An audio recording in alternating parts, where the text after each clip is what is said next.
Okay, filing up some rings now. Your rings are going to come with a little chart here.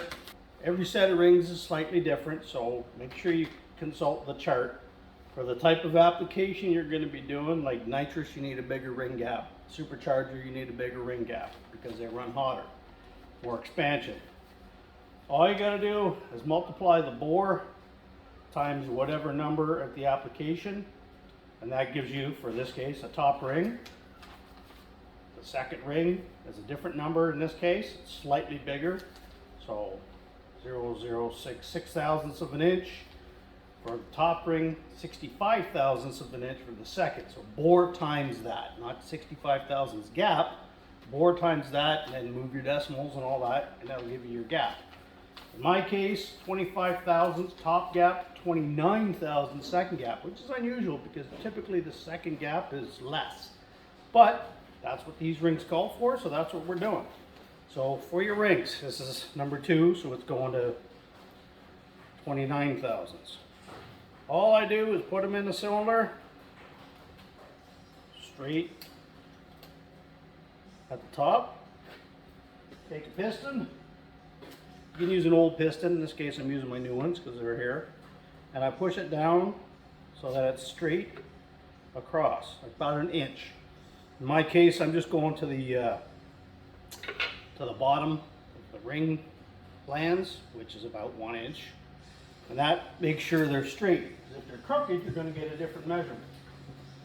Take your feeler gauge. Since I don't have a 29, I got a 28 and a 30. So let's go 28. Slide it in the gap. It doesn't fit. So we know we need to grind. And when you pull them up straight and even. You don't want to pull them up like this because they will gouge your cylinder walls. Straight and even. I got this cheapy ring file here.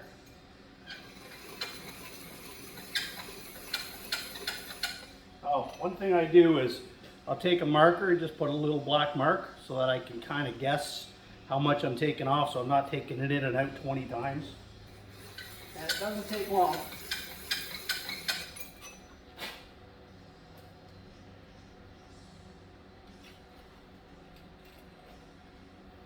Same thing, rinse and repeat until you get your desired results. Just starting to go in. Needs just a hair more.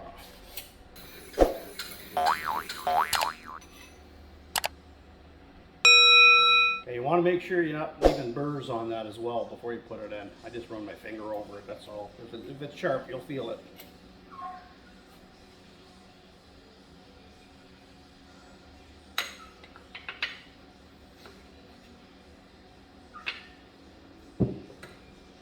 Kind of a tedious process, but this is the key right here. There we go. Perfect. And our top ring. Now if you don't do this, if you just throw them in and don't bother to gap them, not only can you break a ring or a piston, but you're also tearing the ever-loving you-know-what out of your cylinders. Because that ring will heat up, and once it tries to expand, it can't. So it just expands right into the cylinder wall and your piston. And a lot of times you'll know right away if it's too tight because you can't even roll that engine over when you're putting pistons in it. The thing you gotta do here is make sure you only got one feeler, because sometimes they stick, you end up with 2. Again, just a little black mark so I can tell how much I'm taking off just by glancing at it. A little burr there. Again, if you get a burr, just use a file. It's nothing. Nothing to get those burrs off. 25. Better to have more than not enough. Okay, I already did my oil rings. We can go ahead and put these on. Again, there'll be a chart, most likely, that tells you where your ring gaps need to be. Okay, the slingers. Your slinger and your oil ring doesn't need to be filed. Okay, they'll compress quite nicely. I don't really worry about the gap just yet. I just go ahead and assemble them all, and then you can move the gaps on later. It's real easy. You want to be careful. If you're not confident doing it, get yourself a ring installer tool, because these can break. Okay, so there's your slinger with an oil ring on either side. Always slinger first. Okay, it does not get overlapped. It butts end to end. That's critically important. All right, and I don't know if you can see it, but there's kind of the seam right there where they just butt up against each other. Okay, second ring. Sometimes they'll be marked with like a circle that denotes up. In this case, there's a chamfer on one side, not on the other. Chamfer is up.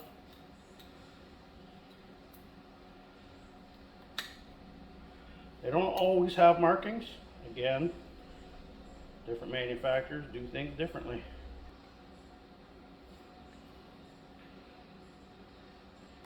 And yes, there are tools to do this, but I don't use them. I have never broken a ring. Not a new one anyway. I've had lots that come out broken. Okay, so you can see you can rotate your gap quite easily after you get them installed. Don't worry about them for now. Top ring, in this case, there is no up, there's no chamfer, there's no marking, so it doesn't matter.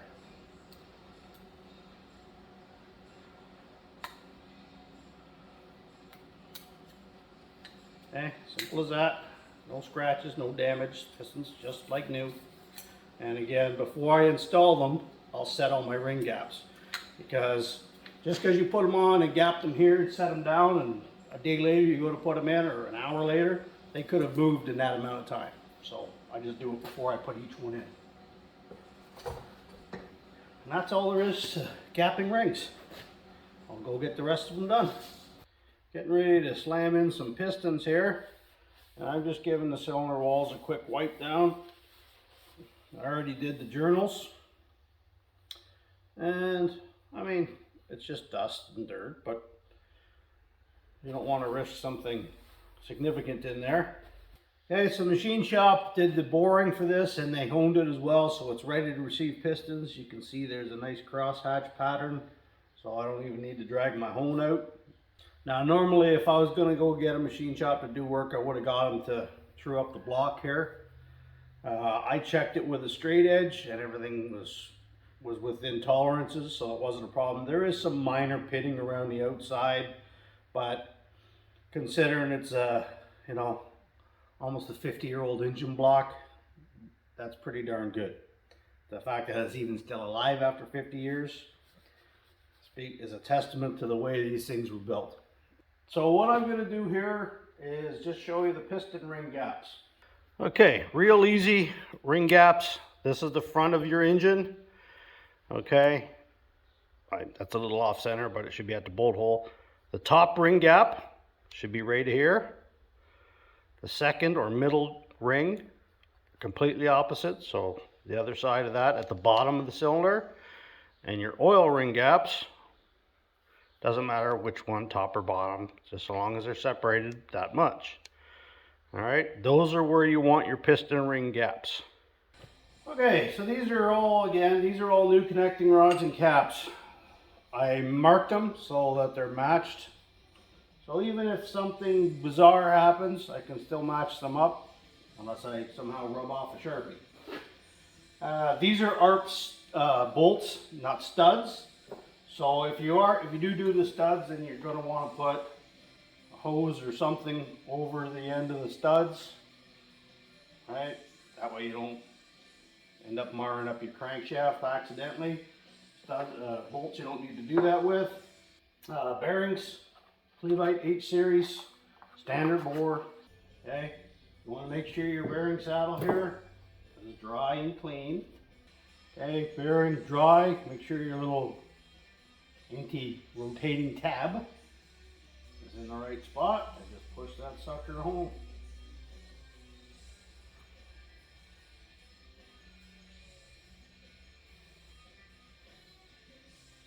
Okay, I do the caps at the same time. Got our block marked with all our ring gaps. So as I said when I was putting them on, it's real easy to move your rings afterwards, so you don't have to get all worked up. First oil gap, I just work from the bottom up. In that case, I got two gaps right side by side. That's not a good thing. Okay, both oil gaps are separated here and here, where my thumbs are. Middle gap or bottom compression to the bottom, top compression to the top. Okay, simple as that. Now what we're going to do is put our compressor on there, holding it with our thumb so nothing moves. And this is an old one. There we go.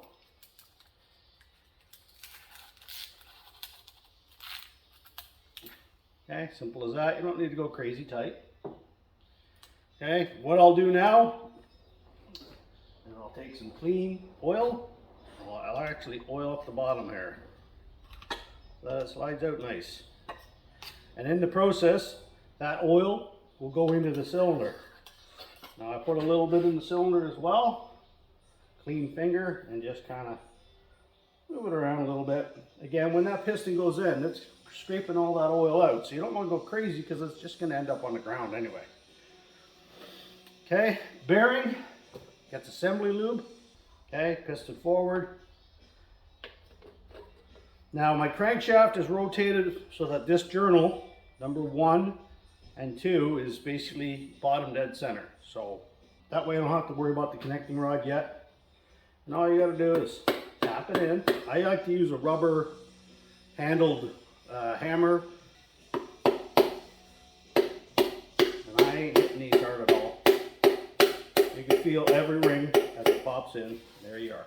What I'll do is I'll go until the ring's clear and then go underneath and make sure things are lining up. And I just kind of reach it underneath, making sure my bearing is still good.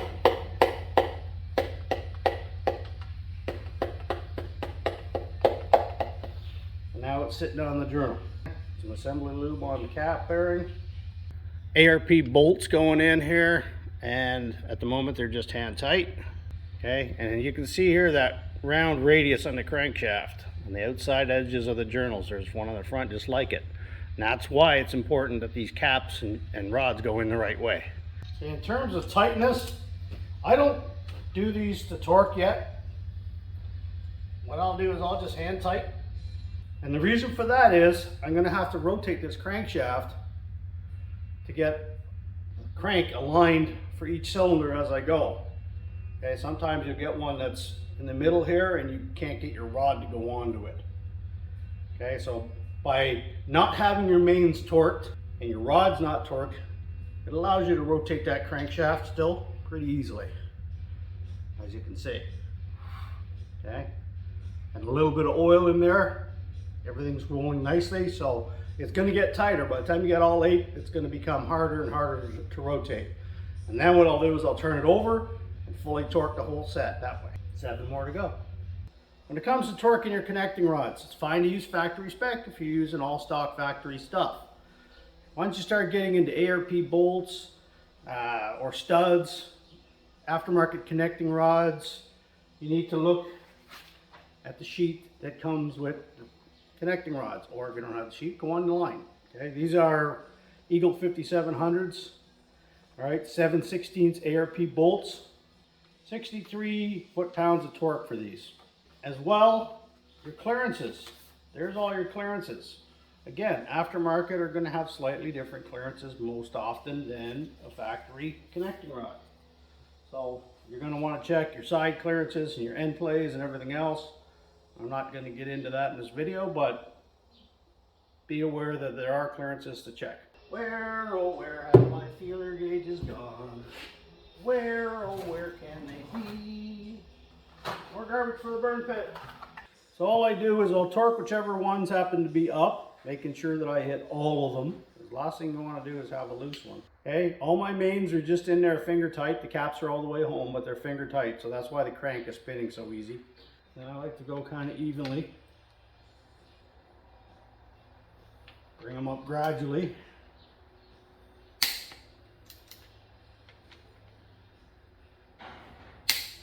Still relatively easy to turn.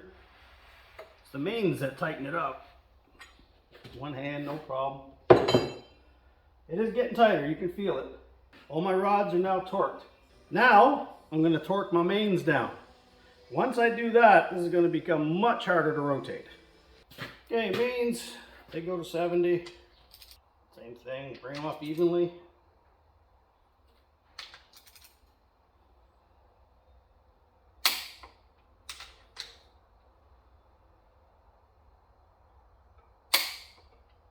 Okay, so with everything torqued, I can still rotate the engine, but it's a lot harder.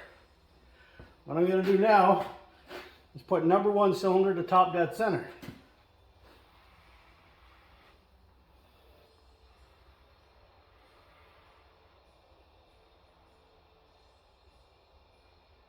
At top dead center, it should not protrude out of the cylinder. Okay, you can look on this one, that's also at top dead center. All right, it would be on a different stroke, but it's actually about 30 thousandths of an inch. I think it's actually 27 thousandths. Okay, so what I'm going to do now is slam on a timing chain. Because all this time, even though I've had my camshaft installed, it hasn't been hooked up. That way it makes it easier to rotate everything. Okay, camshaft has to be rotated to get the proper alignment. So I'm just going to lightly put the cam on, 1 bolt opposite of the button, and now I can easily rotate that camshaft. Okay, so what I'm looking for is that timing mark to be down, pointing at the crank. Camshaft is now correct. I can go back and look at my, I can go back and put my glasses on. Good hot crank gear.